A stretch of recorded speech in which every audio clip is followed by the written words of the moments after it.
The American future is often framed as a choice: growth or decline, stability or chaos, confidence or fear. But beneath these narratives runs a quieter force, a force that does not campaign, it does not negotiate, it compounds. American power today rests on promises made decades ago and renewed every morning.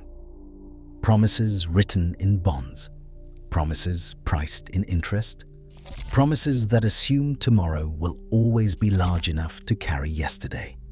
This is not a moral failure, it is a structural one. The United States does not merely use debt, it is organized around it. The defining question of the coming era is not whether America will pay its debts. It is whether a system built on rolling obligations forward can continue without fracture.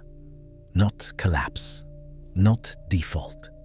Fracture, gradual, uneven, and deeply consequential. Empires have reached this point before. In late Roman history, the problem was not invasion. It was obligation. Rome financed legions, pensions, grain distributions, and provincial administration with claims on future tribute. As territorial expansion slowed, those claims did not. Coinage was debased, not out of carelessness, but out of necessity. The system adapted until it could no longer disguise scarcity as stability. Centuries later, the British Empire followed a similar arc. Sterling dominated global trade. British debt was trusted because British power enforced the order behind it. 2 world wars altered the equation. Britain did not suddenly become poor. It became overextended. Its debts remained payable, but no longer defining. The pound declined not through collapse, but through a long, managed retreat. The American debt order belongs to this lineage. Larger, more complex, and more deeply embedded in global systems, and therefore more difficult to unwind. At its core, the American system rests on a simple exchange. The world accepts dollars. In return, the United States provides safety, liquidity, and scale. Treasury bonds are not merely loans to a government. They are the foundation of modern finance. They anchor pension systems, secure bank balance sheets, and serve as the reference point for risk across continents.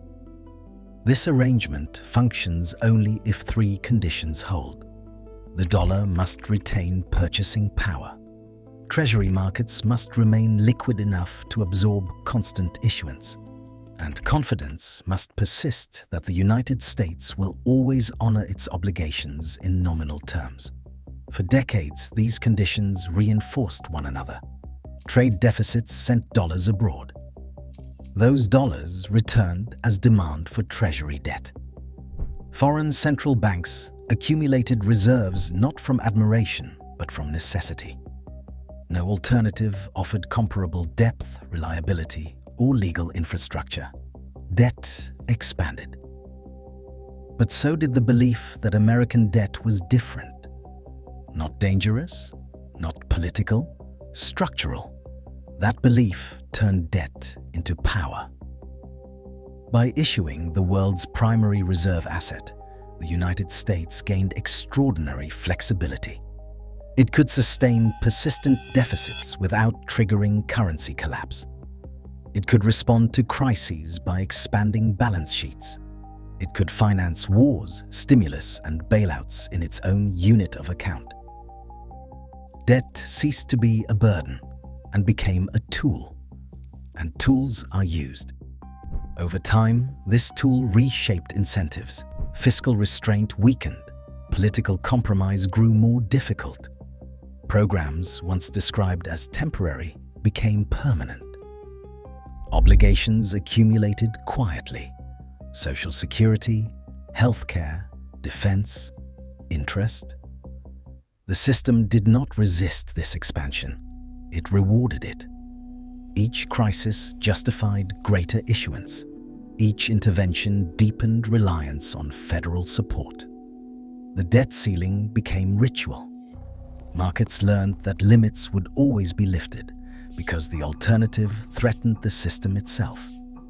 This is how a debt order matures, not through recklessness, but through repeated confirmation that it functions. Yet no system scales indefinitely without altering its internal balance. The first pressure point is arithmetic. Federal debt has grown faster than the economy for much of the past 20 years. This is sustainable when interest rates remain low. It becomes restrictive when rates rise. Interest is not theoretical. It is cash flow. As rates normalize, the cost of servicing existing debt consumes a growing share of government revenue. This does not cause default. It reduces flexibility. Money directed toward interest cannot be allocated elsewhere. Not to infrastructure, not to defense, not to social programs. Choices narrow. The second pressure point is political. The American system assumes that fiscal disputes ultimately resolve, that budgets pass, that obligations are met. Each confrontation that challenges this assumption erodes its invisibility. Please subscribe to our channel. We want to hit 1,000 subscribers this week. Markets do not demand unity. They demand predictability. When governance becomes erratic, risk premiums rise, even if default remains improbable. The third pressure point is external. Foreign holders possess a substantial share of Treasury debt. They hold it as a strategic reserve, not as an expression of loyalty. When trade patterns evolve, when reserves are politicized, when alternatives gradually mature, that strategy adapts. No single nation can replace the dollar. Reserve systems do not shift abruptly, they fragment. Marginal demand weakens. The United States must absorb a greater share of its own issuance. This is not a crisis. It is an adjustment. At the center of this process stands the Federal Reserve, officially independent, functionally indispensable. When private demand weakens, the Fed expands liquidity. When volatility surges, it intervenes. When yields rise too quickly, it signals restraint. These actions stabilize markets. They also bind monetary policy to fiscal sustainability. The line between supporting markets and supporting the state becomes indistinct. Inflation shifts from threat to instrument. It becomes a means of easing real debt burdens without explicit restructuring. This is not deception. It is precedent. Debt empires rarely default outright. They manage obligations through gradual erosion of purchasing power, through regulatory frameworks that channel savings into government assets, through narratives of prudence and continuity. The American system is equipped for this. Its institutions retain credibility. Its markets remain deep. Its currency remains entrenched. That is why the breakpoints are subtle. They appear not as events, but as patterns. This is the silent ledger. Federal debt now exceeds the size of the entire economy. Once associated with total war, this ratio has become structural. Interest payments have risen faster than discretionary spending and now rival major federal programs. Tax revenue remains sensitive to economic cycles. During downturns, deficits widen automatically. During expansions, they rarely close. Foreign central bank holdings of treasuries have stabilized or declined. Domestic institutions have absorbed the difference. Banks, pension funds, and the central bank itself. The average maturity of federal debt has shortened. Refinancing occurs more frequently. Sensitivity to interest rate changes increases. None of these figures signal imminent failure. Together, they describe fragility. Fragility does not mean collapse. It means dependence. Dependence on low interest rates. Dependence on steady growth. Dependence on functional governance. Dependence on global confidence. When one weakens, another compensates. When growth slows, rates fall.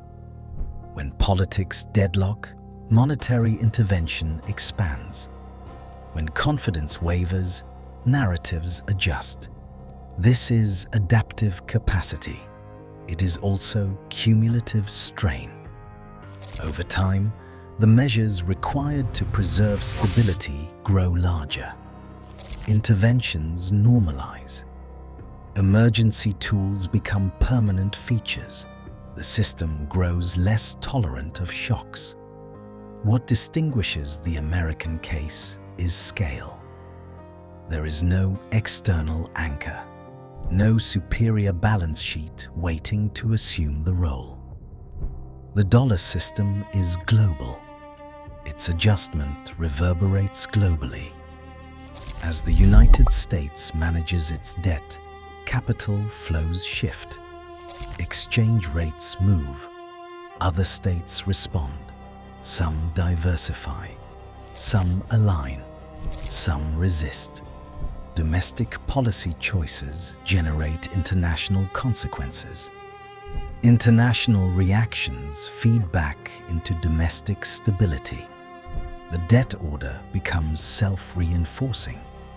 Awareness matters here. Not because individuals can alter the system, they cannot, but because perception shapes tolerance. When debt remains abstract, expansion is easy. When costs become visible, choices turn political. The years ahead are unlikely to produce a single breaking moment. More likely is a sequence of trade-offs. Higher inflation accepted to relieve pressure. Financial repression extended quietly. Growth prioritized over balance. Stability chosen over reform. Each decision appears rational. Each decision narrows future options. The American debt order will not end in collapse. It will evolve. It will resemble management more than dominance, allocation more than abundance. Empires do not vanish when they weaken. They renegotiate their position. The danger lies not in debt itself, but in misunderstanding its function. Debt has enabled leadership, absorbed shocks, and sustained order. It has also deferred reckoning. Breakpoints emerge when deferral becomes dependency. The question ahead is not whether America can sustain its debt. It is what sustaining it will demand. In policy, in credibility, in trade-offs that were once abstract and are now unavoidable. History suggests that debt orders conclude not with refusal, but with adjustment. Slower growth, reduced ambition, narrower margins. The ledger does not judge. It records, and it continues to grow. Please subscribe to our channel. We want to hit 1,000 subscribers this week.